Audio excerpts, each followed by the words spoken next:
હવે આપણે student corner ફાઇલનો અભ્યાસ કરીશું. 7 નંબરની દરેક ધોરણમાં 7 નંબરની ફાઇલ છે સ્ટુડન્ટ કોર્નર. એના નામ પ્રમાણે જ ગુણ છે, સ્ટુડન્ટની માહિતી છે. અગાઉ જે વિદ્યાર્થીને નામને એને સ્ટુડન્ટ પ્રોફાઇલમાં જે ડેટા એન્ટ્રી કરી એના આધારે જ આ સ્ટુડન્ટ નામના પત્રક વન હોમ નામના પત્રકમાં સ્ટુડન્ટ પ્રોફાઇલમાં જે આપણે આ માહિતી જે એન્ટ્રી કરી એના આધારે જ અહીંયા જે પણ માહિતી એન્ટ્રી કરી એના આધારે જ ત્યાં એક પત્રક બની ગયું. ઉપયોગી માહિતી સ્ટુડન્ટ કોર્નરમાં છે, જે શિક્ષકો માટે ખૂબ જ ઉપયોગી છે.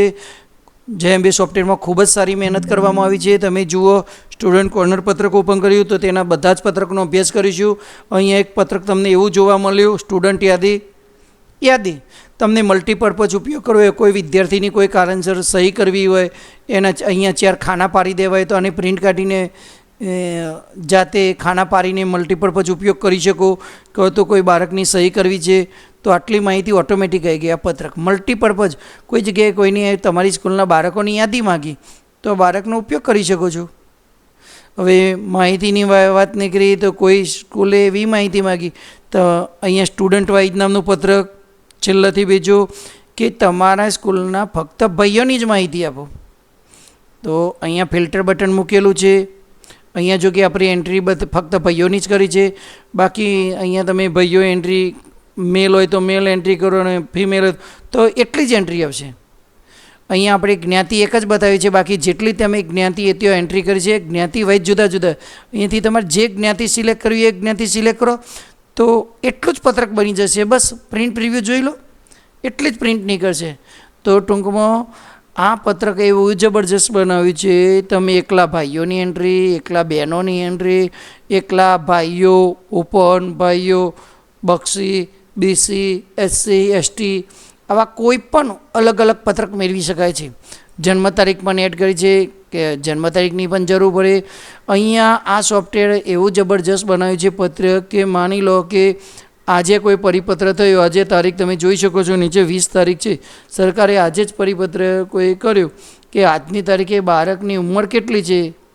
આજે 20 તારીખ થઈ, 20 તારીખે 16 વર્ષની ઉંમર થઈ હોય તેટલા બાળકનો ડેટા આપો. તો અહીંયાથી આ 18 વર્ષવાળા નહીં આવે, 16 સિલેક્ટ કરો. આજની તારીખે 16 વર્ષવાળા બાળકો 2 છે. આવું કોરોના કાળમાં થયું હતું. રસીકરણ કાર્યક્રમ દરમિયાન પણ થયું હતું કે અમુક ઉંમરના બાળકોની જ એક યાદી આપો. એટલા માટે ખાસ બનાવ્યું છે. ઘણી વખત તમને એવું કંઈ કહેવામાં આવે કે 20 માર્ચ નહીં, આ તારીખ પ્રમાણે ઉંમર ગણાશે તો આજની તારીખે. પણ તમને એવો પ્રશ્ન આવે કે અહીંયા તમને વ્યક્તિગત પૂછવામાં આવે તો આ કોડિંગ ડિલીટ કરી દો, અહીંયા આજની તારીખ લખી દો, કરી દીધી. હવે હું આજે અહીંયા જોઈ શકો 16 દિવસ 5 માસ અને 17 દિવસ હતા. હું અહીંયા તમને કોઈ એવો પરિપત્ર થયો કે 1/3/2025 સુધીના બાળકોની યાદી, તો તમે નીચે જોશો ઉંમર બદલાઈ જશે. એન્ટર આપો છો, 16 વર્ષ 4 મહિના થઈ ગયા. તો સરકાર તમને એવું માગે કે 1 માર્ચ સુધીના 16 વર્ષના બાળકોની યાદી આપો. તો અહીંયા પહેલાં તારીખ લખી દો, ત્યારબાદ અહીંયા 16 વર્ષવાળા કેટલા બાળકો છે એ કરી દો. તમને એવું કહેવામાં આવે કે આજની તારીખ, તો હવે આજની તારીખ લખી દો. તો અહીંયા જે પહેલાં કોડિંગ હતી ગભરાયા વગર એ કોડિંગ ઉડાડી જ દેવાની છે. અને અહીંયા તમે તમારી અનુરૂપ તારીખ લખી શકો છો. તો આ રીતે તારીખ લખી શકો છો અને તમે જો કરી શકો છો. આનાથી પણ વિશેષ આપણું સોફ્ટવેર બનાવ્યું છે, એ તમને બતાવું. હવે તમને એવું કહેવામાં આવે કે તમારા વર્ગના બાળકોની યાદી ઓટોમેટિક આવી ગઈ. જે વિદ્યાર્થીના નામ, માહિતી, જન્મ તારીખ આગળથી આવી ગઈ. એના વર્ષ રોજે રોજ વર્ષ, દિવસ, માસ ગણાતા જ રહે છે. હવે તમને એવું પૂછવામાં આવે કે તમારી રૂમની અંદર આ 16 વર્ષ તો દેખાય છે, 14 વર્ષના બાળકો કેટલા છે. તો એવું ખાસ 16 વર્ષના બાળકો તો 3 છે, પણ એમાં 18 છે. તો આપણે એક 18નું ઉદાહરણ જોઈશું. 18 અહીંયા લખીશું. 18 વર્ષની ઉંમરના બાળકો તમારી રૂમમાં કેટલા છે. તો અહીંયા ફક્ત 18 ઉંમર લખી તો એક ભાઈ છે અને એ ઓપન છે. 16 વર્ષવાળા કેટલા છે, તો 2 જણા છે. 15 વર્ષવાળા કોઈ છે ના, નથી. તો આવું જબરજસ્ત આ એક પત્રક બનાવ્યું છે. આશા રાખું મારા શિક્ષકોને ઉપયોગી થઈ પડશે. હજુ આ પત્રકની માહિતી મેળવીએ. સ્ટુડન્ટ યાદી જોઈ, એના બાજુનું પત્રક છે સ્ટુડન્ટ પ્રોફાઇલ.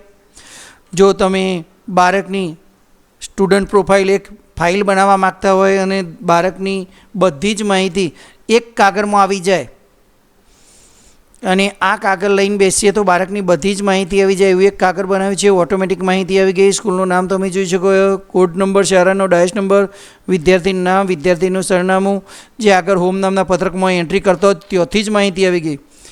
એક બાળકની જન્મ કુંડળી પણ કહી શકાય. બાળકની જન્મ તારીખ આવી ગઈ, મોબાઈલ નંબર લખેલો છે તો એ આવી જશે, જાતિ, જ્ઞાતિ, પેટા જ્ઞાતિ, આધાર નંબર, માતાનું નામ, યુનિક આઈડી, પેન નંબર, વજન, ઊંચાઈ, બ્લડ ગ્રુપ, રેશન કાર્ડનો નંબર, કુલ કાર્ય દિવસ, હાજર દિવસ, વાલીની આવક, બેંકની ડિટેલ, બધી જ માહિતી આવી ગઈ.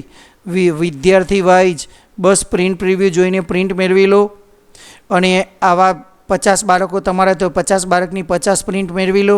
હવે તમારે જે કામ કરવું હોય એ કરી શકો છો. ગમે ત્યારે કોઈ માહિતી માગે, આ કાગળ હાથમાં હોય તમને બધી જ માહિતી આવી જાય. અહીંયા 2 નંબર લખીને બીજા વિદ્યાર્થીની માર્ક્સ વિગત આવી જશે. જો તમે ભૂલી ગયા કે આ બધી માહિતી બહુ ઉપયોગી છે, પત્રક સારું છે, પણ આ માહિતી ક્યાં ભરવાની તો હું તમને તાત્કાલિક બતાવી દઉં છું કે હોમ નામના પત્રકમાં ક્લિક કરો. અહીંયા હોમ નામના પત્રકમાં ક્લિક કરતો અહીંયા અમારા ફાઇલ ખુલ્લી જ છે, હું તમને બતાવી દઉં.